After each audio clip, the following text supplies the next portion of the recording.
بے مثال لوگ، جماعت کو توڑتا ہی وہ ہے، جماعت سے الگ ہوتا ہی وہ ہے جو خود پسندی کا شکار ہوتا ہے۔ رسول اللہ صلی اللہ علیہ وسلم نے فرمایا لو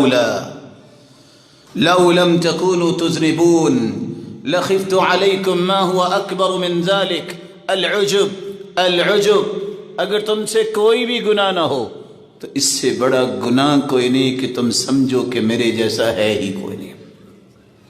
یہ بھی بہت بڑا گناہ ہے۔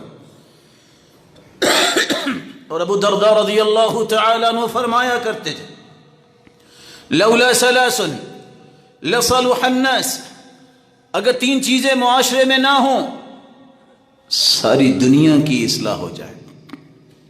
پہلی چیز ہوا متبع، خواہش بھی اپنی اور اس کی پیروی کرنا۔ جو خواہش قرآن و سنت کے مخالف ہے اس خواہش کی کوئی قدر نہیں ہے۔ ہوا متبع، اپنی خواہش نفس کے پیچھے لگا ہوا ہے اور کہتا ہے ٹھیک کر رہا ہوں۔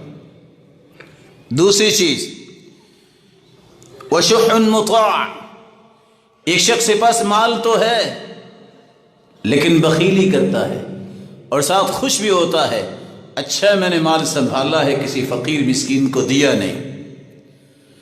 تیسری چیز اعجاب کل ذی رأی برأیہ، ہر بندہ اپنی رائے پہ ہی مطمئن ہو جائے، میں جو کہہ رہا ہوں نا اس سے بڑی کوئی بات نہیں ہے۔ نعوذ باللہ من ذالک، بڑی بات وہ ہے جس کو اللہ نے کہہ دیا، بڑی بات وہ ہے جو محمد مصطفیٰ کی زبان اطہر سے نکلی ہے، بڑی بات وہ نہیں ہے جو میری اور آپ کی زبان سے نکلی ہے۔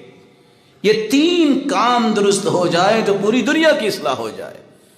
جب وہ اپنے نفس کی خواہش کو چھوڑ دیں، جب وہ بخیلی کو چھوڑ دیں، جب وہ دوسروں کی رائے کا احترام کرنے لگ جائیں اور سمجھیں کوئی اور بھی سوچ سکتا ہے، اور سمجھیں یہ قرآن پیش کر رہا ہے یہ سچا ہے، جو سمجھیں محمد مصطفیٰ کی بات پیش کر رہا ہے، اس سے بڑی تو کوئی صداقت نہیں ہے۔